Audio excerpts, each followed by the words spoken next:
উত্তর কলকাতার হরিদাস সাহা বাজার নামটা শুনে ভ্রু কুচকাচ্ছেন, ভাবছেন এটা আবার কোন বাজার? আচ্ছা, যদি বলি হরিষাহাট তাহলে চিনতে অসুবিধা হচ্ছে না। 1941 সালে অর্থাৎ স্বাধীনতার আগে এই হাটের স্থাপনা করেন ব্যবসায়ী হরিদাস সাহা। তারপর থেকে আজ পর্যন্ত প্রায় 6000-এর উপর ব্যবসায়ী এই বাজারের উপর নির্ভরশীল। প্রতি বুধবার এবং রবিবার উত্তর কলকাতার অন্যতম প্রাচীন হাট হচ্ছে হরিষাহাট।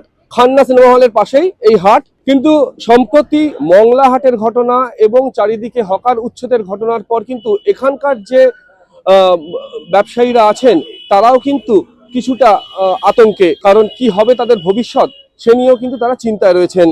সরকার যেভাবে যেটা ভালো মনে করবে সেটাই আমাদের হবে। হয়তো কোনো আমাদের পুনর্বাসন দিলে আমাদের ভালো হয়, আর না দিয়ে সরকার নিশ্চয়ই আমাদের চিন্তা ভাবনা করবে। কেন আমাদের রুটি রোজগারি তো এখানে না, এখানে মিনিমাম প্রচুর লোকের কর্মসংস্থান ওপর এখানে, সেই অবস্থায় সরকার নিশ্চয়ই আমাদের চিন্তা ভাবনা করবে। আতঙ্ক তো আছে, ফ্যামিলি নিয়ে বাচ্চা কাচ্চা নিয়ে না খেয়ে মরতে হয়, বউ বাচ্চা আছে, ফ্যামিলি আছে, এর উপরেই তো আমাদের নির্ভর। দুদিন হাট করি আমরা টেনশনেই আছি, সব জায়গায় তুলে দিচ্ছে, আমরা কি করে খাবো? আমার তো ছেলে মারা গেছে, আমি তো এই নিয়ে দুটো নাতনি নিয়ে বৌমা নিয়ে আছি। অনেক আঘাত আমার, এইটা নিয়ে আমার পরিবার চলছে। যদি এটা বন্ধ করে দেয় আমার পরিবারটা কোথায় চলবে? আমার একটা ছেলে আছে বেকার, কোনো চাকরি নেই, কিছু নেই।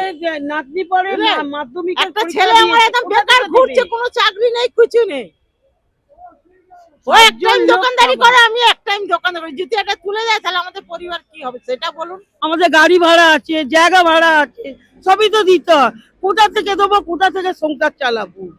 যে আমাদেরকে যদি তুলে দেয় আমরা তো বেবাউলে মরবো। তার থেকে এমনি করে লাথি না মেরে শুভেন্দু অধিকারীকে বলুন যে বিষ এনে খাইয়ে দিতে। হরিষাহাট বা হরিদাস সাহা হাটের যে ব্যবসায়ীরা আছেন তারা যারা মূলত বাইরে বসেন রাস্তার উপরে, তারা কিন্তু রীতিমতো আতঙ্কে দিন কাটাচ্ছেন তাদের ভবিষ্যৎ নিয়ে।